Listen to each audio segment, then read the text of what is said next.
ज्यादातर real estate agents fail हो जाते हैं डिजिटल मार्केटिंग में। बहुत सारे लोग अपना पैसा वेस्ट करते हैं एड बजट्स पे।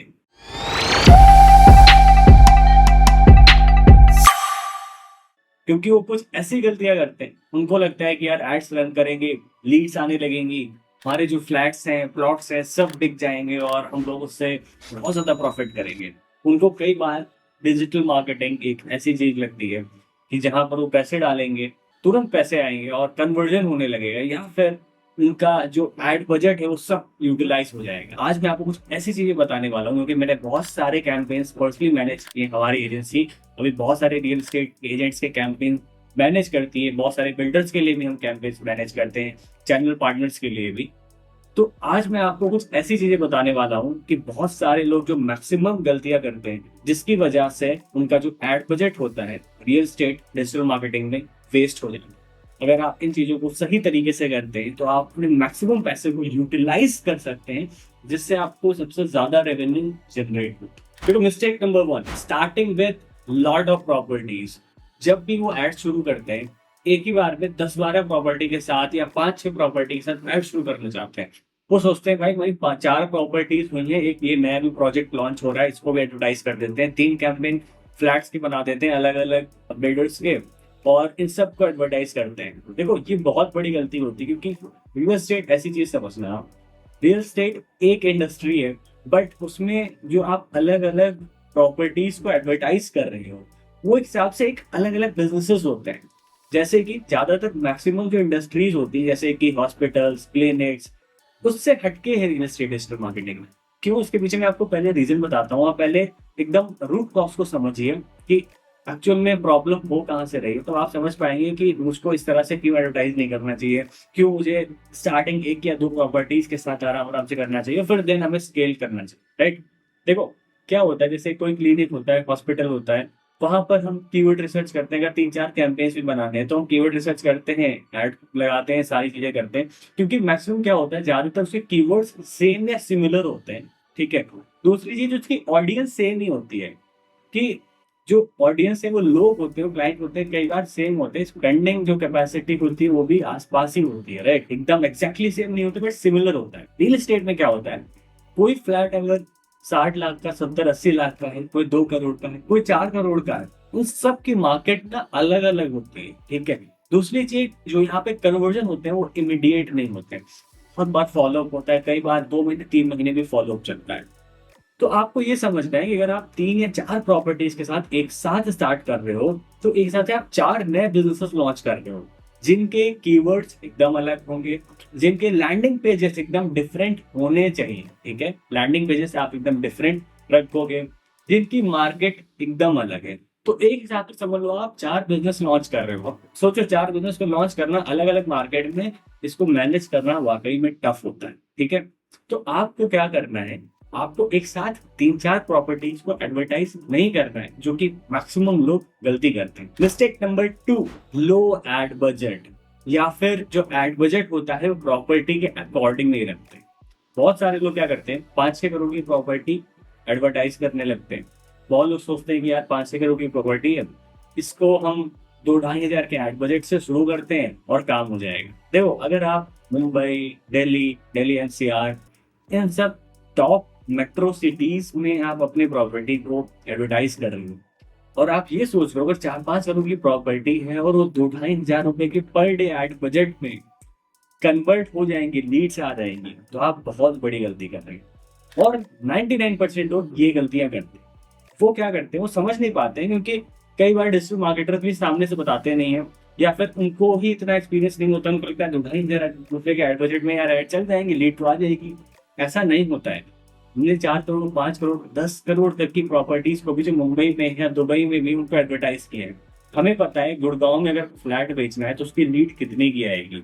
मैं आपको रियलिस्टिक बताता हूँ, कई बार 2 हजार, 2.5 हजार, 3 हजार की एक लीड पड़ती है। अगर 4-5 करोड़ की आपकी प्रॉपर्टी है, उसको आप एडवर्टाइज कर रहे हो। अब अगर आप समझ लो 2 हजार रुपए की एक लीड पड़ रही है, तो कैसे, किस तरह से गूगल एड्स पे 2-2.5 हजार में आपको इंक्वायरीज आ जाएंगी, उसको आप कन्वर्ट कर लोगे, तो उसके लिए कम से कम आपको पर डे का बजट 5 से 6 हजार रुपए चाहिए।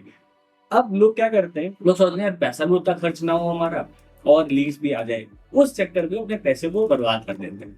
तो क्या करना है, आपको समझना है कि आपकी प्रॉपर्टी कैसी है। वहीं पे अगर आपका प्लॉट होता है जो 5, 10, 15, 20 लाख का होता है, उसके लिए आप 2000, 1500 रुपए पर डे का बजट रखते हैं, कंप्लीटली फाइन। आपको रिजल्ट्स आते हैं, रिजल्ट्स आ रहे हैं। मैंने एक लास्ट वीडियो जो बनाया था अपने एक रियल एस्टेट क्लाइंट के केस स्टडी, उसको आप देखना।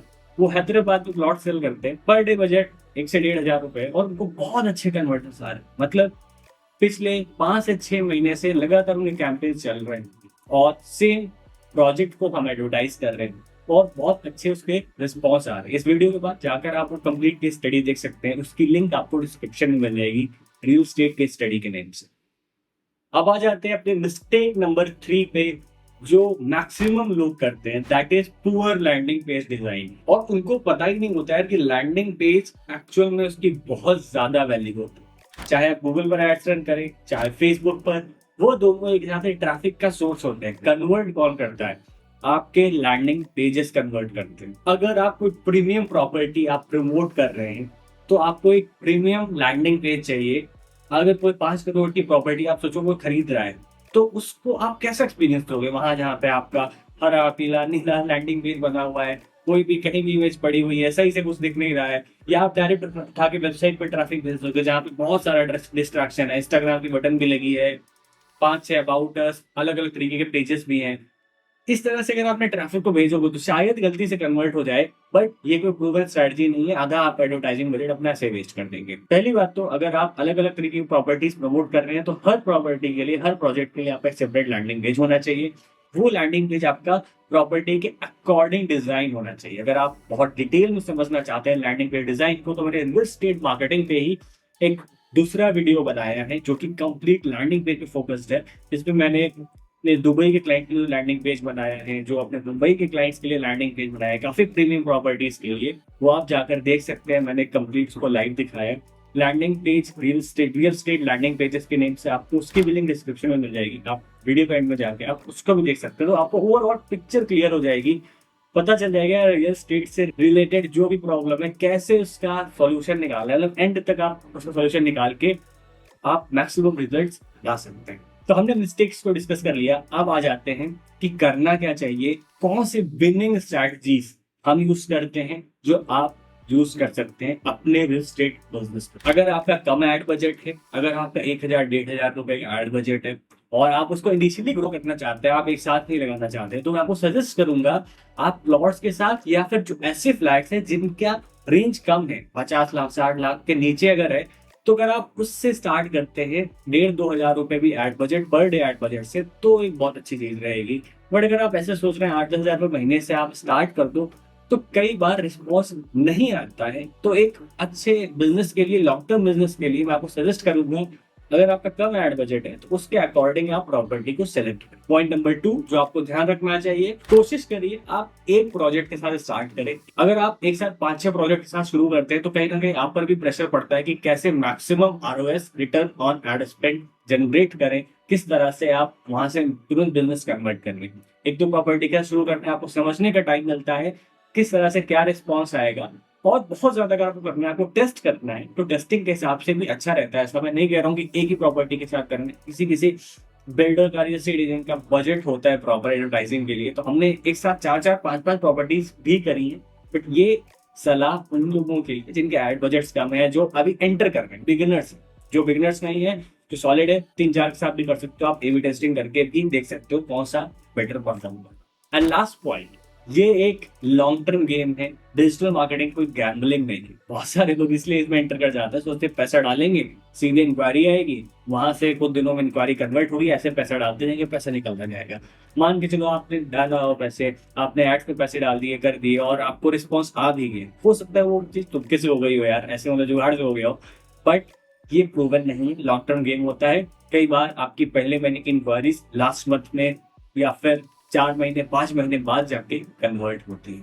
तो अगर आप लॉन्ग टर्म बिजनेस में रहना चाहते हो, तो आपको ये माइंडसेट रखना पड़ेगा कि एटलीस्ट 4-5 महीने आप दीजिए, तो आप इससे मैक्सिमम ROI जनरेट कर सकते। आई होप आपको ये वीडियो पसंद आया होगा। मैंने नीचे लिंक में रियल एस्टेट मार्केटिंग रिलेटेड और भी वीडियोस बनाए हैं, आप जाकर उन वीडियोस को देख सकते हैं और अपने प्रॉब्लम्स के सारे सॉल्यूशन निकाल सकते हैं। Thank you so much.